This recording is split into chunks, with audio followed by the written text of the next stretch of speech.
Hello बच्चों, let us read this question.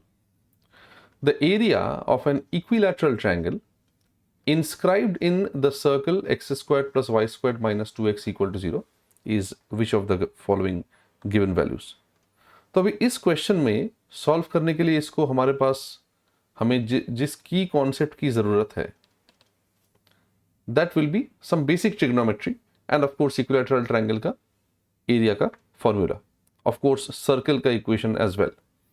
So you know that in an equilateral triangle all the three angles are equal, that is equal to 60 degree. Also all the three sides are equal. If the side length is given by a, then the area is given by root 3 by 4 times a squared. ये एक concept हो गया.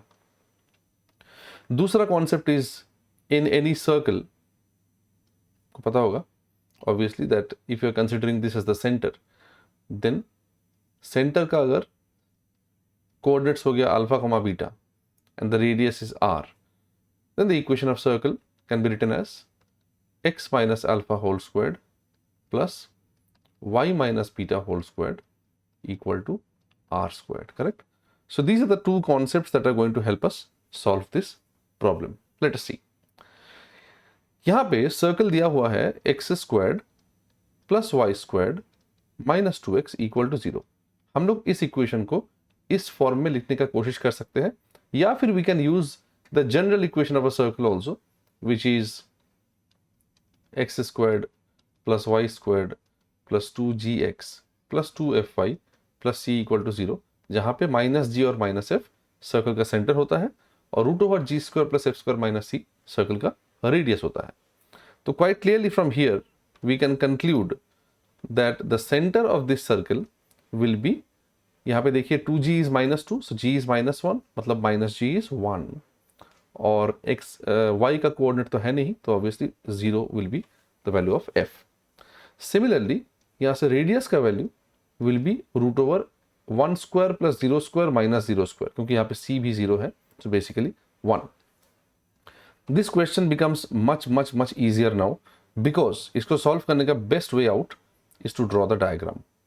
मतलब इसका जो graph है उसको अगर आप देख लेते हो तो बहुत ही आसान हो जाएगा ये सवाल. कैसे? देखिए, centre is at 1,0, radius is 1, therefore circle जो होगा वो वाई एक्सिस को टच करेगा. Circle should look something like this, इस तरीके का होना चाहिए. यहाँ पे सेंटर 1,0 हो गया और the radius is also obviously 1, right? अभी इसके अंदर आप एक इक्विलैटरल ट्रायंगल को इंस्क्राइब कर रहे हो. सो इंस्क्रिप्शन कहीं से भी हो सकता है, तो मैं मान ले रहा हूँ कि origin is one of the points of this और the vertices of this equilateral triangle. तो ये आपको प्रॉब्लम सॉल्व करने में बहुत हेल्प करेगी. कैसे? बेसिक ज्योमेट्री से आपको याद होगा. मान लीजिए ये कॉर्ड है ए बी, तो ए बी जो कॉर्ड है, सबसे पहली बात डोंट फॉरगेट दैट ये एंगल जो है वो 60 डिग्री है, क्योंकि इक्विलैटरल ट्रायंगल में तीनों एंगल 60 डिग्रीज होती है.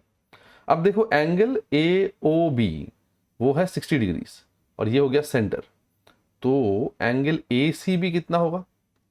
ज्योमेट्री याद आ रहा है? Angle subtended by a chord at the center is 2 times the angle subtended by the same chord at the other segment of the circumference. तो यहाँ पे अगर 60 डिग्री है तो यहाँ पे 120 डिग्रीज हो जाएगा, राइट? ऑल्सो ये ऊपर और नीचे जो आपको ट्रायंगल दिख रही है, मतलब ट्रायंगल ए एम सी और triangle B M C, they are definitely congruent triangles, easily provable. तो ये एंगल जो हो गया वो हो गया half of 120, that is 60 degrees, right? अभी how does the problem become easy? देखो, C से लेके A का जो जॉइनिंग है वो तो रेडियस है, तो दैट इज 1. यहाँ पे 60 डिग्री है, आपको A चाहिए. अब A क्या होगा? A is basically the side length of the equilateral triangle. Also property of circle याद रखो कि ओरिजिन से, मतलब बेसिकली सेंटर से कोई भी परपेंडिकुलर एक कॉर्ड को बाइसेक्ट करती है, मतलब उसको 2 इक्वल पार्ट में डिवाइड करती है.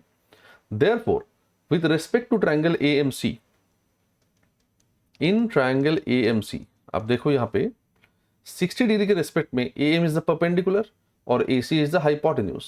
तो हमें मालूम है कि sin 60 degree will be equal to perpendicular divided by hypotenuse. इसका मतलब sin 60 होता है √3/2. AM हमें चाहिए, हमको नहीं पता, or AC is definitely the radius 1. Therefore, AM is equal to root 3 by 2. And therefore, the side of this equilateral triangle, which is basically small a, वो कितना होगा? वो AM plus BM मतलब basically 2 times AM हो जाएगा, right? That means 2 times root 3 by 2. And that means root 3. अभी हमें याद है कि इक्विलैटरल ट्रायंगल का जो एरिया होता है वो रूट 3 by 4 a squared होता है.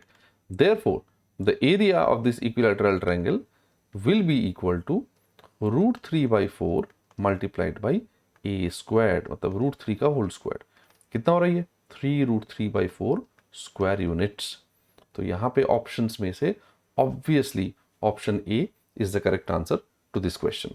I hope you understood the solution. Best of luck.